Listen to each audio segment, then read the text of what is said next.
Good morning, ladies and gentlemen. Welcome to the 2016 Agency Leaders Symposium. Please welcome to stage your symposium MC, Mr. Chris Savage.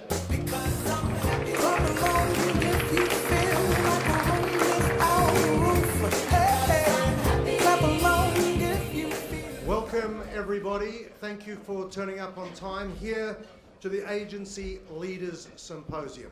Nowhere in Asia Pacific will you find a room filled with the genuine leadership of our industry, the media and the advertising industry.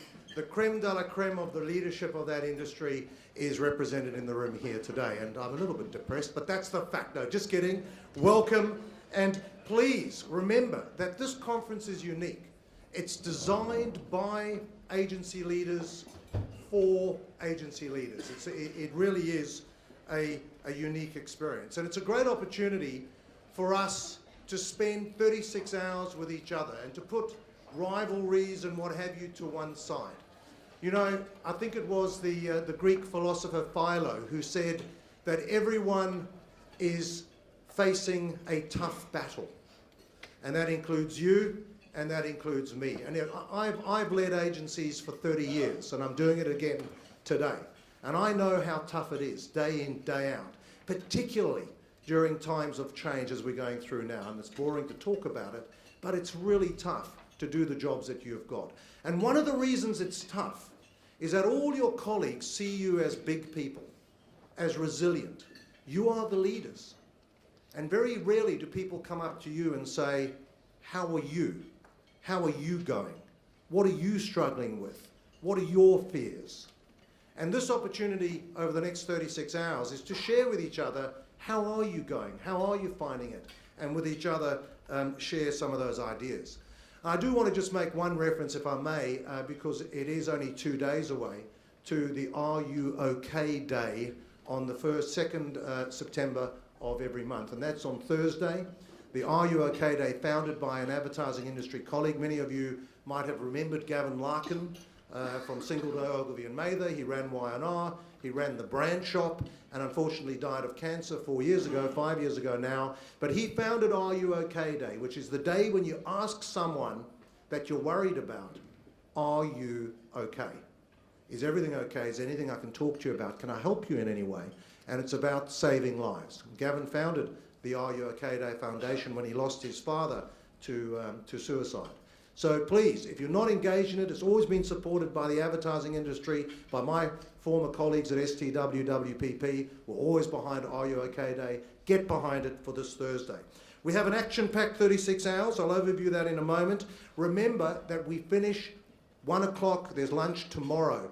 Try not to leave before then, because at 12:30 tomorrow, we have a speaker, Michael Henderson, talking about cultural change. He is amazing. Any of you that saw it at the symposium 2 or 3 years ago, unforgettable when he talks to you about how to build outstanding culture. It's one of the keys of DNA of success, and he brings a lot of the lessons from his work with the All Blacks to this talk, and it's fantastic. A couple of quick thanks, if I may. I'm about 6 minutes away from introducing our first speaker. Thanks to the Ashton Media folks for pulling together, again, such an awesome conference. Hold your applause, please, to the end. Big thanks to the advisory board, the group of men and women that advised Ashton Media on content, on speakers, on how to make this a very relevant and crisp conference. A big thank you to all our speakers who I'll be introducing over the next 36 hours, some of whom have travelled from around the world to be here.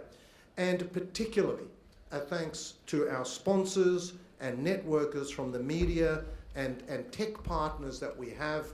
You'll be hearing from some of them during the program. They're the guys that have put in the funds to help make this the event that it is and to make it such a hospitable event.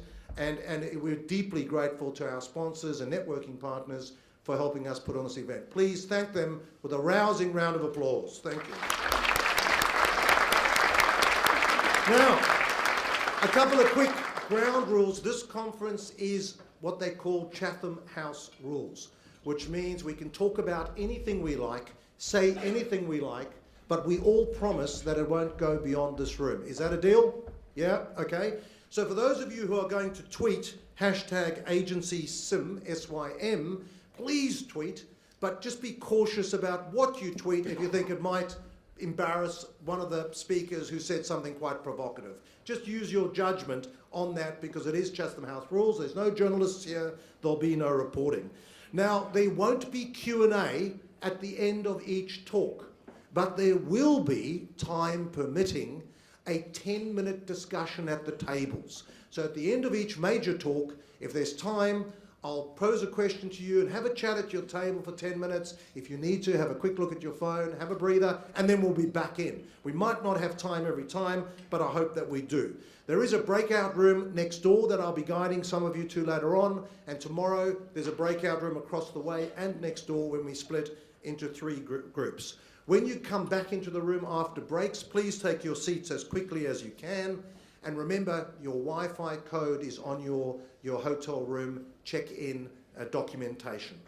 So here we go. The conference, the DNA of success for agency leaders 2016 going forward. How many of you went to Cannes this year? Put your hands up, please. So maybe about 10 people in the room. Now, I went to Cannes this year. It was the first time I paid for it myself. It was freaking expensive. But nevertheless, it was weird, and I got depressed. And I'll tell you why. Because when I went in 2010, there was a clear theme and topic that everyone was obsessed about, and that was digital. 2011, no one talked about digital. It was baked in.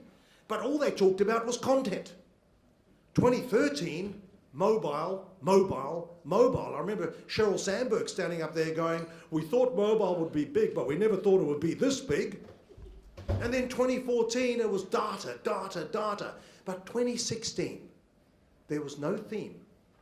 Really, I suppose authenticity was a phrase that came up 3 or 4 times, but there was no theme because it was clear to me, everyone is frickin' confused and no one has the answer. And that was my takeout of Cannes. And it was epitomized by Keith Weed's talk, the CMO of Unilever, who's quite an engaging, thoughtful guy. And he gave this talk about Unilever's marketing strategy, about digital, about data, about content, about all these things. And then he put up the work that he was most proud of. And the first thing he showed was a Lynx TV ad that was just women in bikinis, man. It was like a throwback to the 1980s. He also showed some other good work, but it just showed me, to me, he's covering every single base.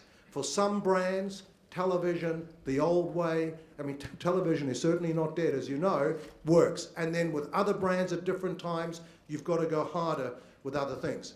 Since I left STW 18 months ago, I left for 2 reasons. One was, if I hadn't left, my boss was going to fire me 4 days later. I didn't want to get fired, so I left. But the second reason was that I knew I needed to get back in front of clients. I'd been 8 years kind of as a corporate guy, and what I found in 18 months talking to clients, and I deal mainly with CEOs because my core technical skill is as a financial PR guy, issues management, IPOs, takeovers. But when I talk to CEOs about their business, the one thing I see in their eyes is fear. They're fearful. They haven't got the answers. They don't know how to get growth. They don't know what to do with marketing. They don't know how to take their business forward. They don't know how long they're going to survive, and they don't know what the hell are they going to do next. Okay? And then you look at the CMO surveys from IBM and Boston Consulting and McKinsey, and they're starting to say that only 18% of CMOs believe they're getting any value out of marketing automation platforms. Right? This is about that confusion. All that money in marketing automation is not giving us the return. Some of you would have seen Mark Ritson and his commentary about social media and how he said it's just ineffective, particularly when it comes to sales. And a couple of people got upset. I think is Danny in the room? He wrote, it was a Danny Bassett wrote the sort of stinging reply about it, and somebody else got involved, and I loved it. I wrote to Mark Ritson and I said, well done. I don't agree with everything you've said, but at least you got people passionate and arguing. But is social media really effective? Is video online really effective?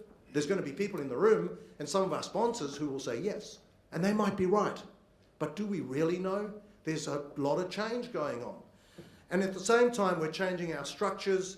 And there's this rush to the middle that you all know about. I saw a brief with one of the agencies that I'm involved in that there were 6 agencies pitching, and these weren't necessarily the agencies, but this was the mix. There was the Monkeys, One Green Bean, Quantium, Slingshot, IBM, and Fairfax. I mean, what the hell? Clients are confused. Everyone's rushing to the middle, we know that. But what a great time for opportunity. Just before I get into the DNA of success, I gave a talk the other day to the PI industry, a room like this of the leaders of the PI industry. I said to them, there are 411 PR firms registered in Sydney. In 5 years, half of you will be closed. I said, out of the other 200, 160 will be eking out a living, but 40 will be absolutely thriving. You will be right up there, making lots of money, at the big table with the media guys, the ad guys, because you are embracing the DNA of success, the key levers that will drive success going forward. And during the next 36 hours, I will share with you what I see as the 6 key lessons or levers to drive agency success in today. Now, what's the definition of success? A macro definition, I love this. Sven Baker runs a business called Designworks out in New Zealand. He rang me one day and said, you've got to watch this movie called Papadopoulos and Son. It's about this multi-millionaire Greek guy that loses all his money and ends up working in the fish and chip shop of his brother in London. And a journo asked this failed businessman, what to you is the definition of success? Oh, I love it when I think about what he said. He said, success to me is the amount of joy you feel in your life. And I love that. But at an agency level, what is success? What does success mean? And I thought about it and I came up, well, I suppose it's 3 things. Success in our worlds, for me, is around fun. It's around fortune, making the right amount of money.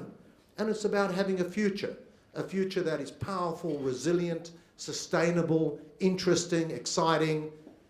These are the 3, for me, pillars of success. So what success means: fun, fortune, future.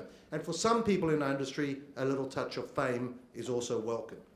So, interesting times, great times to be in this business. And with that, I'm going to introduce our first speaker.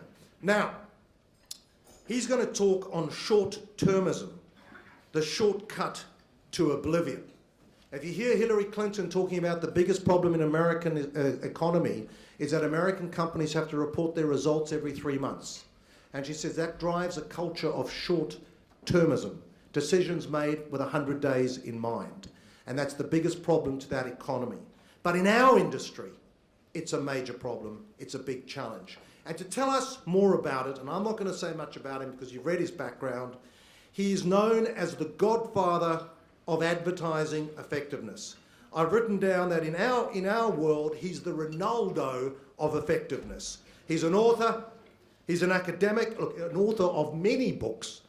He's involved with leading tertiary institutions that are looking into our industry and marketing effectiveness. He's a globally renowned and much in demand speaker. He started out as a strategic planner.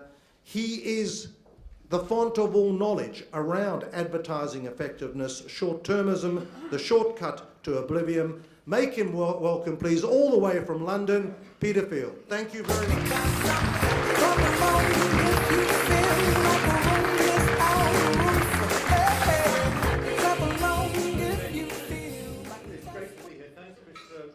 Introduction. How can I possibly live up to that? Now look, this is going to be a really quick talk. I've got 30 minutes to convince you guys that there is a huge threat to us all, to our clients, brands and to our businesses. I've got just 30 minutes to do it, so this is going to be very quick. Those of you who want to help me try and come up with some ideas for how we move forward, I've got a workshop this afternoon and I hope those who are coming will help contribute. But we really must take this seriously. We were warned more than 20 years ago by the famous management consultant Peter Drucker that long-term results cannot be achieved by piling short-term results on short-term results. And I think a lot of people have forgotten this. A lot of people in general management have forgotten it. I think a lot of people who work in digital probably never even knew it, haven't had a chance to forget it. But this is a huge, huge issue. Time and time again, we think that if we just have a good week, a good month, or a good quarter, that's going to guarantee a good year, and it is just not true. And that's really what my presentation is about. So I'm going to give you 7 reasons when you leave this room, hopefully, to share my concerns about short-termism. They are, firstly, it's bad for effectiveness, that it's bad for pricing of the brands that we work for, that it's really bad for the way we think about targeting. It's bad for the communications strategy that we develop for those brands. It's really bad for creativity, and that's what I was principally talking about down in Cannes, trying to rattle a few complacent heads down there. It's bad for channel planning. It's bad for the way we think about which channels we want to use. And it turns out, I think it's actually becoming very bad for the budgets that we are given to work with as marketers. There's pretty much nothing that I can find that it's actually good for, except driving short-term results, which it's all about. Any way you look at it, there's just one problem after another. I'm going to go through those 7 now very quickly. This is the data. If you want to read more, there's 2 publications you can get hold of. One of them's based on 1,000 case studies, the other on just short of 500. That's the more recent one from Cannes. But I'm going to basically pull those 2 pieces of analysis together and update them both, and that's what we're going to do. So the intro to all of this, the backdrop to all of this, is that I think a lot of people in general management, CEOs and CFOs of our clients, have forgotten that there are 2 ways marketing can work. And they've been encouraged to forget it, I think, by everything that has gone on in the sense of digital metrics over the last 5 to 10 years or so. And forgive the simplistic chart here, but if you look at how over time we can drive sales uplifts with these 2 different ways of thinking, this is crudely the way it works. This is a very simplistic model. It's based on the kinds of results you get from doing econometric modelling. If you are brand building, you tend to get this kind of response. Relatively small steps, but relatively low decay rates. Brand building, it's emotional. We remember these things, so we remember the associations. It doesn't decay over time. So over time, what we see is cumulative kind of growth. By the right-hand side of that chart, we've done quite well. If you follow the sales activation approach, the sales activation is very different. These are about prompts. They could be timely and relevant offers, which we hear so much about from the digital world. They could be some kind of product news or seasonal prompts. You know, Easter's coming, let's get some chocolate down our faces before we pop. So these are all very powerful drivers of short-term sales, as we know. You do a good deal, good offer, you will drive a big spike. But they decay very, very rapidly. They're often time limited. They're not very memorable. We don't remember facts. We remember emotional stimuli. There's tons of neuroscience to back that up, which we don't have time to talk about. So you can see, if you measure success by the short term, that's the left-hand side of my chart, you're going to come to the conclusion that sales activation approaches, these kind of prompts, timely and relevant offers, they are what drives sales uplifts most powerfully. But if you measure success over the long term, that's to say the right-hand side of my chart, you're going to come to completely the opposite conclusion. You're going to come to the conclusion that brand building is where the action is. If we want long-term, year-on-year growth, we need to be doing the brand building piece. Now, here's the really unfortunate fact of life, and this is a real pain in the arse, frankly, is that the cusp point, and you know, it's not just the data I'm looking at here, the IPA data, but Australian data I've worked with and global data I've worked with all say the same thing. The cusp point at which long-term brand building driven growth takes over and starts to dominate is about 6 months in. Now, that's really unfortunate. It means any kind of evaluation horizon we have up to and including quarterly reporting puts us firmly in the short-term domain. Anything up to and including quarterly reporting means we are most driven by a sales activation kind of approach, because that's what delivers best in the short term. But you can see the cost of it in the long term. Sales activation approach tends to plateau. We don't drive year-on-year growth. We might have a great quarter, but we're never going to have a great year. That's the cusp of this problem. I'll give you some real examples in just 2 seconds of that playing out. Why am I so obsessed? Why am I suddenly banging on about this? We've always had short-termism. This is my barometer of how short-term we are, not just in the UK. The IPA data bank is increasingly a global one. Up until the beginning of the global financial crisis, we had about 7 or 8% of case studies in this data bank that I would say were short-term, less than 6 months, designed to work and measured in less than 6 months. Then suddenly the global financial crisis happened, and this is what happened. Now, I'm going to suggest to you that is terrifying. You may not find it terrifying. If you work in digital, you might think that's great. But this is really an enormous trend. It's showing no sign of abating, and if we don't do something about this, I think we are all in trouble for the reasons that follow. I said it's bad for effectiveness. Let's just look at the evidence for that. So here we're looking at different kinds of effects. The first column we're going to look at is short-term sales activation effects, and we're going to look at whether short-term campaigns or long-term campaigns drive those effects most powerfully. And not surprisingly, in terms of short-term activation effects, short-term campaigns are pretty good at doing it. That's what they're designed to do. If they didn't do it, they wouldn't be any use to man or beast. But here's the cost. They underperform dramatically in terms of market share effects, which are long-term annualized measures of growth. They don't deliver year-on-year growth, these short-term campaigns, typically. And they dramatically underperform as well on profitability, because again, it's a long-term thing. We have to stick at what we're trying to do for a brand for a significant period of time if we want to drive profit growth. It gets worse. This is my efficiency metric, which I'll just introduce you to. It's a bang for bucks measure. How much annual share growth did we drive for every point, every unit of investment we put behind those campaigns? And there is in excess of a 3-to-1 multiplier. These short-term campaigns, I liken them to fireworks. They create a big noise, a big bang. They create a little bit of activity in the consumer, but 10 minutes later, they're dead and buried and gone, and we've forgotten about them. They don't leave a residual. We need to be in market. We need to be pressing our emotional point, if you like, to consumers for significant periods of time if we want to make change. So they're really inefficient campaigns. The net result of that, am I just being alarmist? Well, we can look at the typical campaign efficiency of case studies in the IPA data bank over a long periods of time. Now, we can go back donkey's years if we want. This is just post the millennium. And up until the global financial crisis effects started to bite, what we saw was relentless growth in efficiency of campaigns. As we got better at managing the synergies between online and offline, TV and digital, we saw this lovely rising curve, and we were all patting ourselves on the back, and we have thrown that all away, everything, through short-termism principally. We're back to where we were at the turn of a millennium. It's that bad, it really is. The campaigns we're evaluating here are no better than the ones we were evaluating in 2000 on that measure. I said I'd give you two real examples. This is a very relevant one for you guys because it's an Australian brand of origin, Foster's Lager. This is the sales decomposition chart, econometrically modelled, of the effect of a TV-driven campaign. There are lots of other channels, lots of digital in there as well. I'm not going to dwell on it. The horizontal timeline is a 3-year one. This campaign was still driving sales growth 3 years out. It sold £600 million worth of incremental beer over that 3-year period. Any way you look at it, this is a stellar success story. It rescued that brand, took it from number 3 to number 1. Did it over 3 years. Didn't do it overnight. You don't achieve these kinds of things overnight. You don't achieve them with some fancy little digital initiative like this one. This is for a snacks brand, classic, lovely piece of digital thinking. So you crowdsource ideas for a hands-free snacking device so that if you're a gamer, you're online, you're gaming with your mates, it's 2 in the morning, you're getting a bit hungry, you can't take your fingers off the keyboard, you don't want to get grease on your fingers, so you've got this device that's going to feed you food. It's lovely. It's a brilliant picture of the future of humanity, isn't it? It's fantastic. But of course, for the gaming community, it's really important. It's lovely. Big success story. Huge engagement metrics on Facebook. Lots of likes and tweets. The whole thing are going wild. And it's very successful. 2-to-1 return on investment. Every pound they spent on it generated £2 of profit net of costs.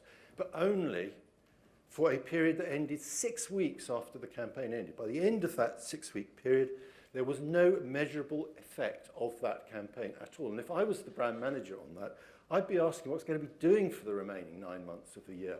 I've blown my budget, I've blown my activity, I've got no residual lingering effect because I didn't think about how to follow through, how to keep that piece of idea, that thinking in market for long enough. Now they've learned since then. The 2016 case study is much better. Okay, let's move on. Short-termism is bad for pricing. It turns out if I divide my 1,000 or so case studies into 4 piles, those that just drove volume, sales or share, those that only improved pricing, so they enabled the brand to charge a little bit more or do less discounting, those that did both, and then the dunce's corner on the left-hand side, those that did neither, and look at the impact on profit. This is what you see. So it's good to drive volume, it's good to drive pricing, but it's brilliant to drive both. And the A-team of marketing, the place we should all want to be, the best, most effective and efficient campaigns are the ones on the right. They drive incremental volume at incremental margin, and that's what really makes profitability. Now, here's the problem, that pricing effects are exclusively long-term for reasons I'll come to in a minute. There isn't a single case study in my 1,000 or so that had significant impacts on price elasticity, price sensitivity, firming up pricing. It did it within a 6-month period. It starts to happen 6 months out if we're still in market with our campaign, with our idea, and 3 years out, it's still growing. It's a long-term game. You've got to stick the course if you want to improve the pricing of your clients' brands. The reason for that is perfectly sensible and perfectly obvious. Brand building is absolutely key to lower price sensitivity. You don't need to be an economist to see the direction of that. The more we strengthen the brand, which is what the horizontal axis measures, we did a lot of strengthening on the right-hand side and not so much on the left. The more we strengthen our brand, the bigger impact we have on the ability of that brand to command the pricing it wants in market. It's more or less a straight line. As a result of that, inevitably, you see a similar relationship between strengthening of brand and profit growth over the long term. These are exclusive. This is only a long-term finding. You'd never find this within a period of 3 or 6 months. This is a long-term measure. Correlation's not so perfect because other factors come into play, but you can get the drift. You don't need to be an economist to see where that's going. But there's another spin on this, of course, which is, again, very relevant in the modern era, which is that the other side to short-termism is it leads us to think that discounting and price promoting is a pretty smart way to drive volume. And I'm sure many of you are working with clients who are heavily committed to that kind of approach. And of course, it's right. What we're doing here is comparing case studies in the data bank that did use price promotion with those that didn't. And we're just going to look at a few metrics that came out of that. So those that did, not surprisingly, did some pretty good short-term sales activation. That's what it's all about. But of course, there is a cost to it. There's a cost to it in the sense that they start to weaken the brand, but most importantly, they undermine those long-term business metrics, market share, but particularly price elasticity. They eliminate any positive effects we might have with our lovely, hopefully emotional campaign. They eliminate any effects we might have on price sensitivity, because the moment we get into this heavy price promotion, the consumer just says, well, I'll buy it when it's on deal. I'm never going to buy it again. And it devalues the whole thing. So there is a double kind of danger in pricing to thinking short term. It doesn't just undermine our ability to build positive effects, but it gets us into very bad habits of price promotion. Targeting, number 3. 2 down, 5 to go. We're not doing too badly, but we'll get there in the end.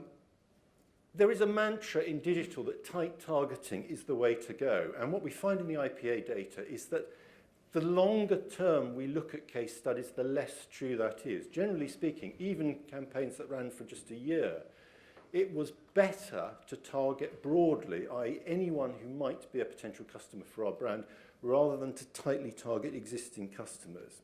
Now, I can't, with this database, look at the real short terms. We don't have enough data, but I can with another database I work with, which is the WARC Seriously Social database. So these are case studies entered into a competition for social campaigns. They are all big users of Facebook and Twitter and all the other players. They're basically social media campaigns, but they do use other media as well.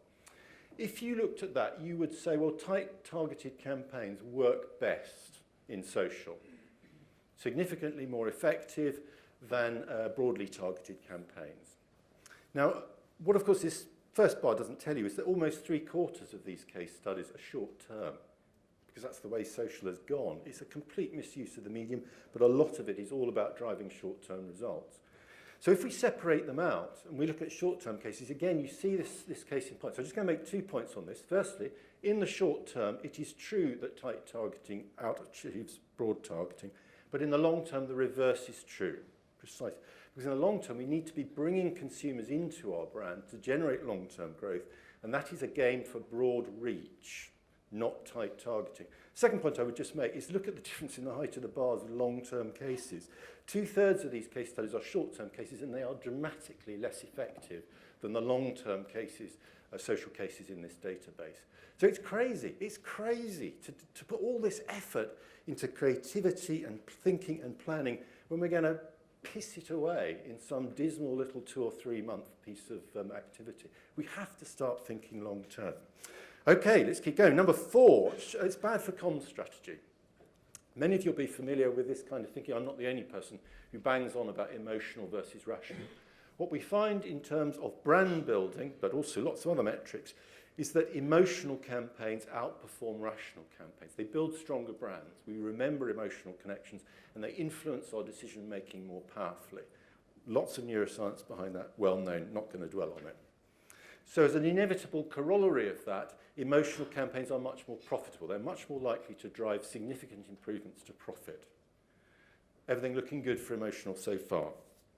We can go slightly better. There's a subset of emotional campaigns which I call fame campaigns. Now, these are the campaigns that get us talking about the brand on and offline. They generate these social effects, buzz, word of mouth, you know, there's millions of words for what they do. They are the real high performers, the A-team of marketing. They more than double the efficiency of campaigns. Every dollar we might put behind a fame campaign will achieve more than twice the amount of one of the other models out there, but particularly, obviously, rational campaigns. So everything looking good for emotions and fame, obviously the way forward. But here again, here is the problem. You know what's coming. I'm nothing if not relentless in my presenting here. Over time, what we find is that emotions and fame accelerate ahead of other approaches. They just get stronger and stronger. But if you chase those two bars back, I just don't have enough data to do it yet, but we'll do soon. You can kind of see they're going to cross, probably going to cross at about 6 months. So if we measure success over periods of less than 6 months, we will think that fame campaigns don't deliver, and we'd be right.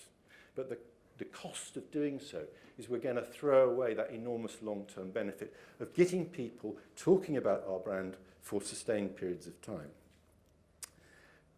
But of course, rational campaigns, as a result of what you just saw in that last chart, outperforming sales activation. If we want to drive short-term sales, what we need is to get some new facts and figures in front of consumers. 2 for 1, $20 off, I don't know, Christmas is coming, whatever. We need those rational prompts to really drive short-term sales activation.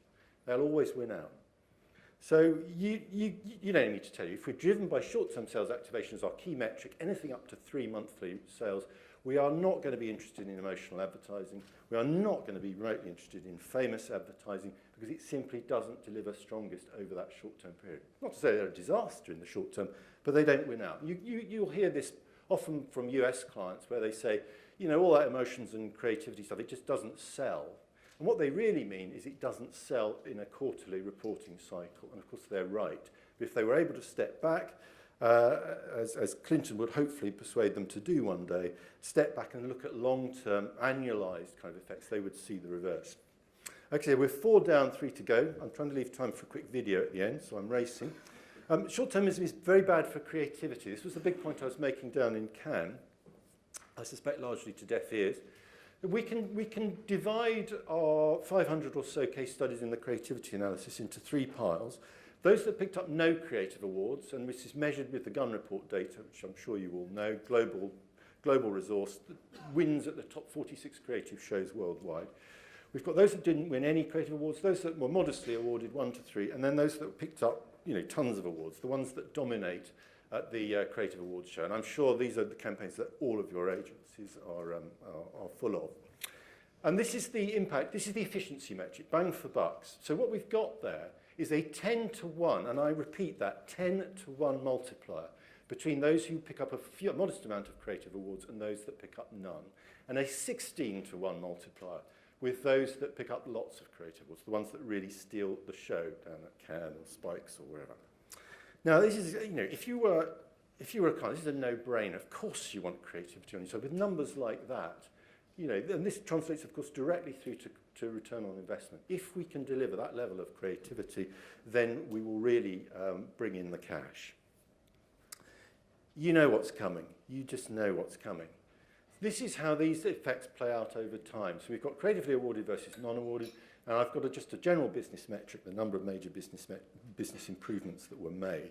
And you can see that as time goes on, creatively awarded campaigns accelerate ahead. We get growing return on our creative investment as time goes by, but it just isn't there within the first 6 months. If we measure success over periods of less than 6 months, we will come to the conclusion that so many clients have done, particularly in the US, that creativity doesn't sell, which is very unfortunate because, as I've already shown you, in the long term, it sells like a train, if that's not a horrible mixed metaphor. Now there's a double, so hopefully I've convinced you that short-termism is bad for creativity, but there's a double whammy in here, and I made this point down in Cannes.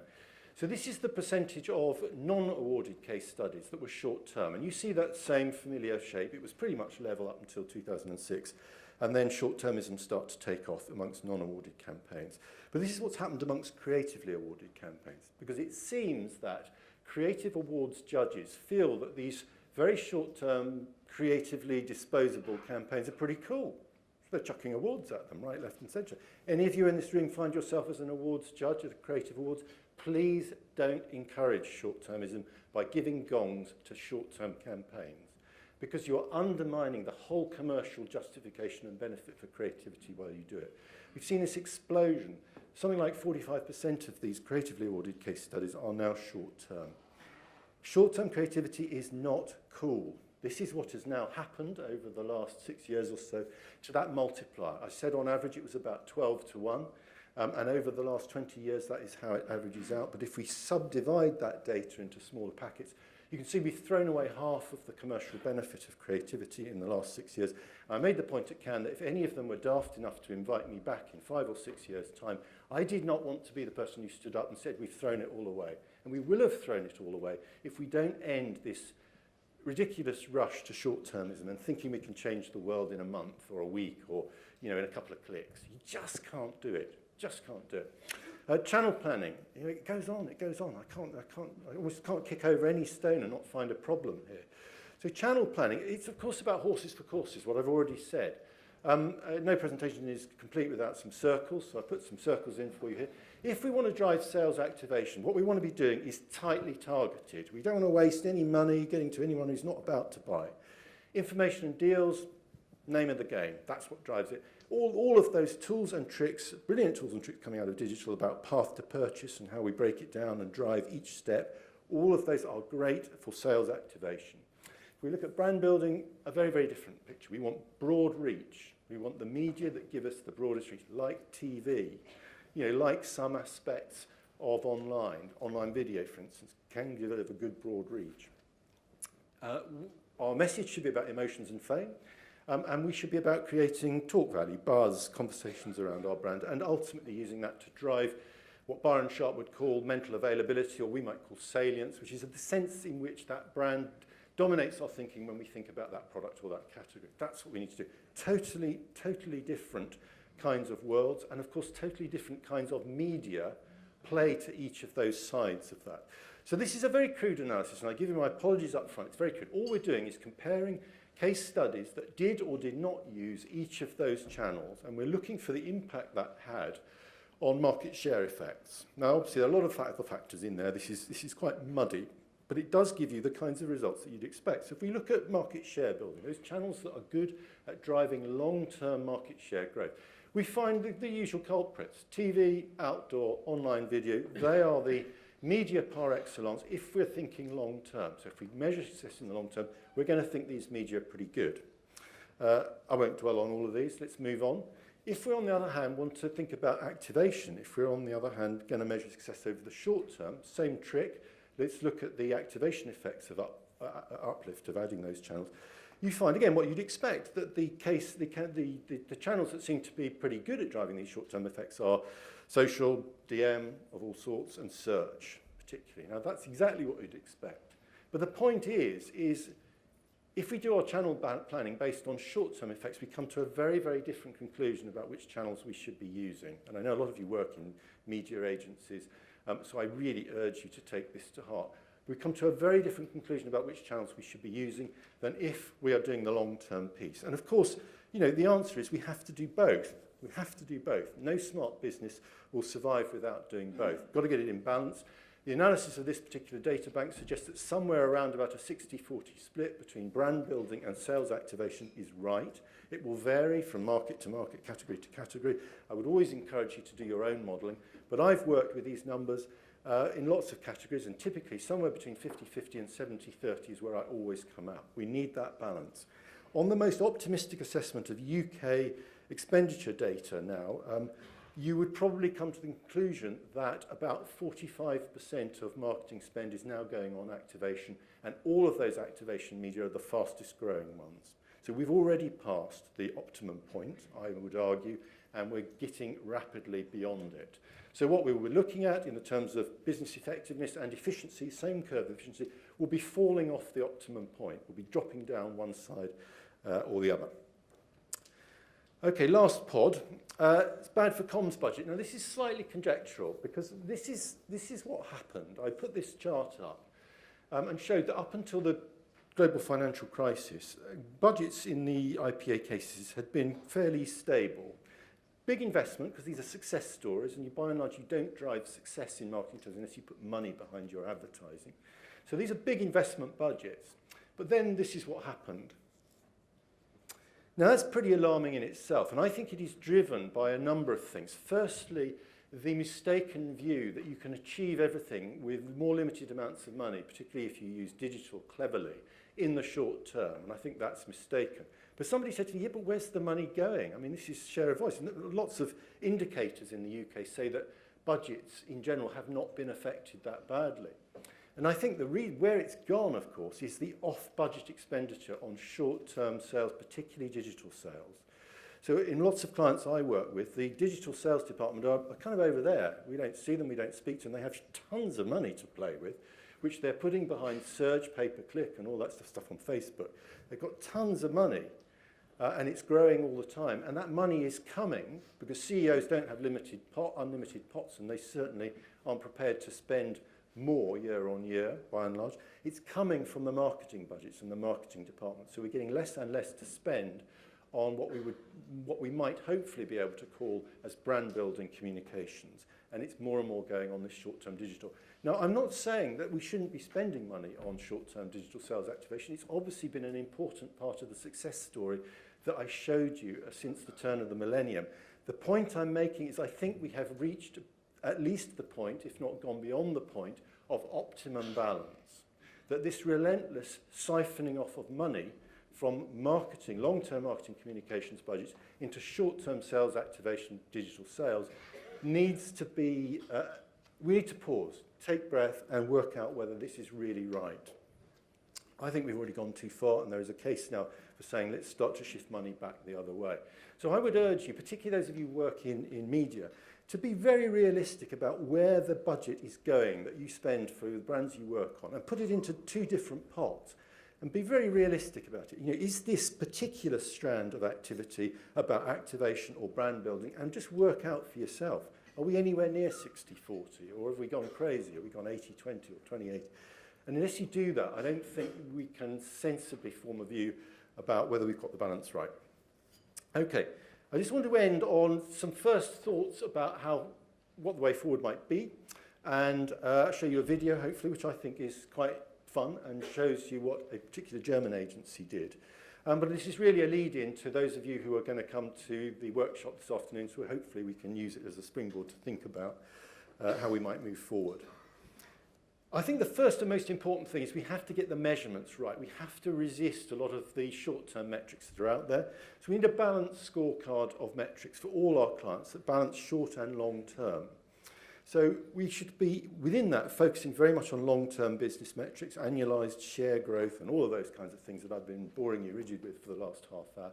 But also those reliable leading brand indicators, the kinds of measures like salience and like fame metrics that we know over the long term tend to correlate with sales growth. So we should be focusing on those. Now, how can I be polite about social media engagement metrics? I can't, they're bollocks, they're rubbish, they're absolute rubbish. We've got to stop using them. My friend Al Crawford already tells me that his agency, and I'm sure all of your agencies, have long since moved on from these stupid social media metrics. We've got to stop doing them. They make us look like twats, absolute twats. They don't in any way relate to the business realities of clients.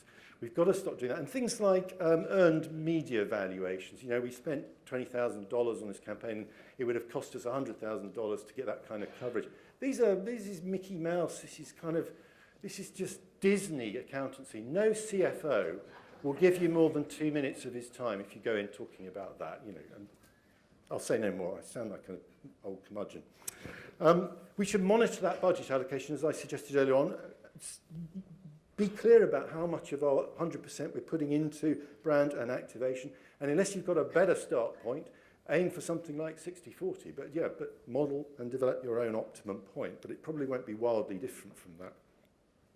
We should be focusing on selling in emotions and ideally feign for brand building. We should put the long-term case to our clients and persuade them that in the long term that will deliver. But of course, we've got to cover their backsides and ours in the short term.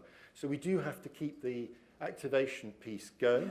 But all I would say is let's always look for alternatives to, dollar money off offers and incentives, which are so widespread. Look for other ways to activate sales. There are other ways. Great case study down in Cannes for a German electronics retailer, Media Markt. I haven't got time to show it now. Google it, find it, you can see it. It's a lovely idea for how you do the short-term activation piece, but you have some brand fun while you're doing it. Bake brand into all activity. What we do in the short term for activation doesn't have to look like something completely different from what we do in the long term. And I'm just going to give you a lovely example of that, of how if we aim for long-term effects, we can do sales activation as well as brand building in one piece. This is, again, the German campaign, T-Mobile. You know that you can imagine what the brief was. The brief was probably a direct marketing brief. What we want to do is to get customers to use our tariffs, our special roaming packages this summer when they go on holiday around Europe. Because we've put a special package together, and if they don't want to buy that, then they should just be more relaxed about using roaming, because it isn't as expensive as it used to be. Now, I think most people would have said, well, that's a case for DM. We either email them, we send them a mail piece, we perhaps put an incentive saying, buy our tariff now and get 5% off, whatever it is. We would have done that. And it would have driven a short-term spike in interest in the roaming tariff. These guys wanted it to work across a long summer. The summer is a bit longer in Europe than it is in the UK, as some of you will know. They wanted it to work across a long time period, and they also wanted this to do some good for the brand. So this is their approach. It's an entire online play. This is a video that played out online. They obviously put money behind it in terms of social. They also developed a mini campaign off the back, and that's another important part of its success. Welcome to Wi-Fi Dogs.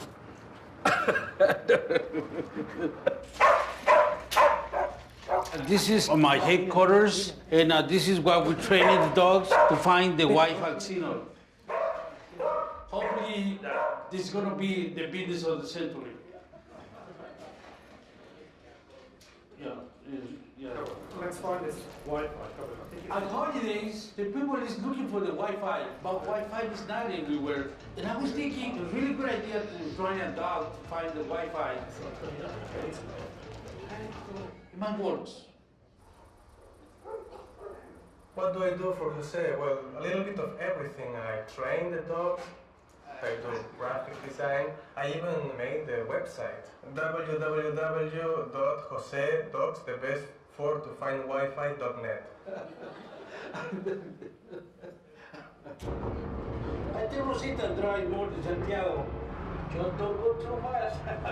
You gotta keep the eye on the road, Rosita. Good girl, good girl.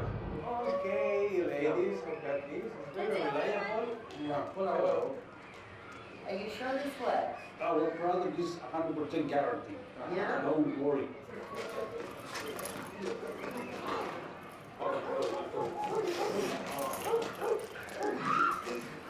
Oh my. The Wi-Fi? What is the Wi-Fi? The Wi-Fi? What is the Wi-Fi?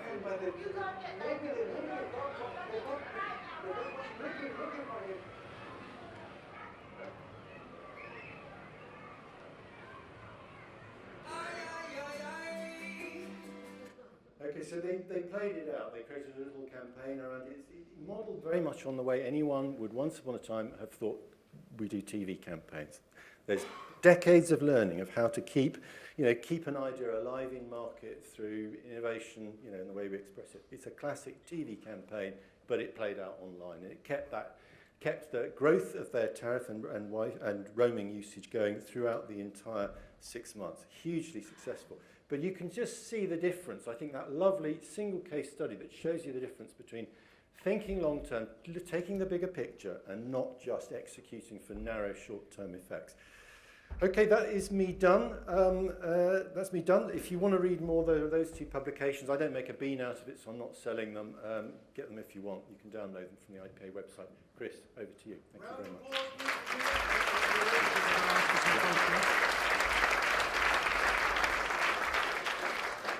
Peter, just 2 or 3 quick questions, if I may. Firstly, when you talk to clients, to CMOs, about this content, about the 60-40, about take the long term or balance the long term with the short term, how do they react?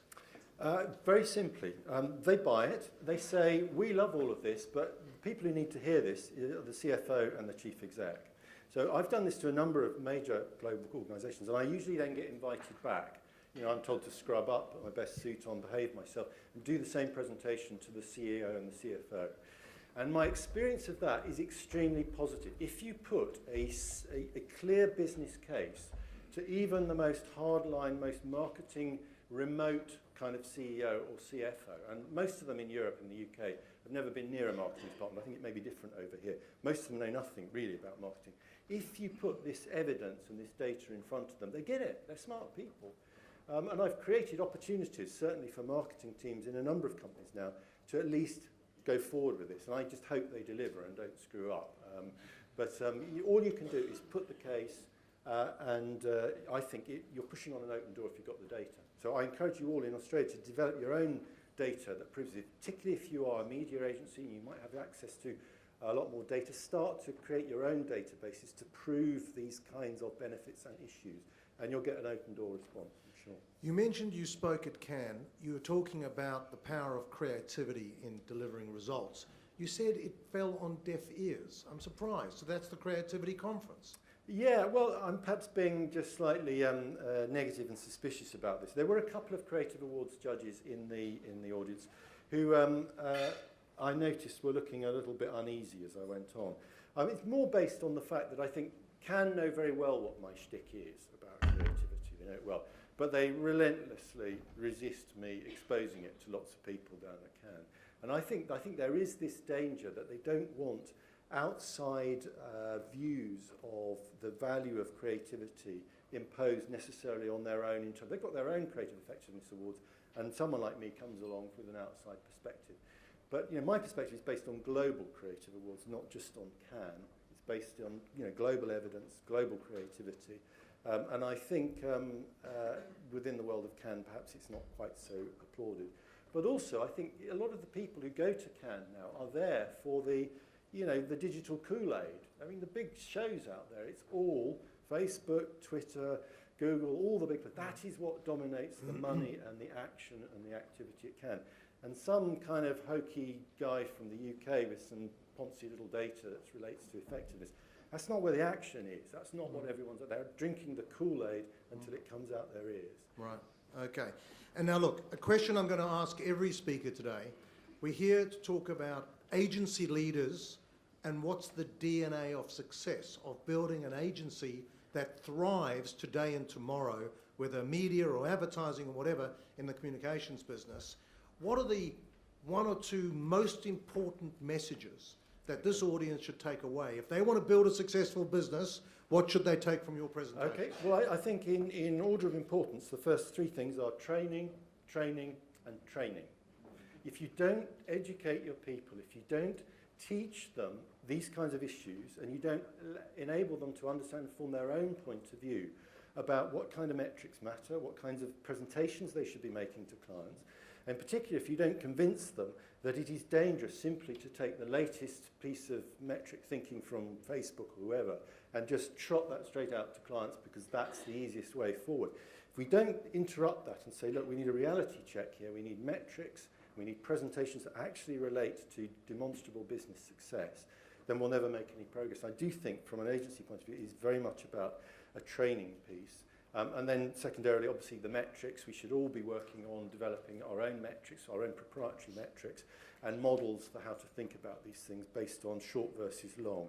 But there's only one thing really to take away from my presentation. You've all been very patient sitting through it. It's that short and long-term success are completely different beasts.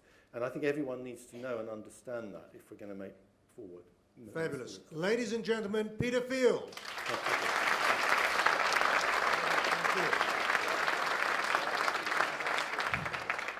Okay, we're going to move straight on to our next speaker, and that is a talk on sustainable remarkability.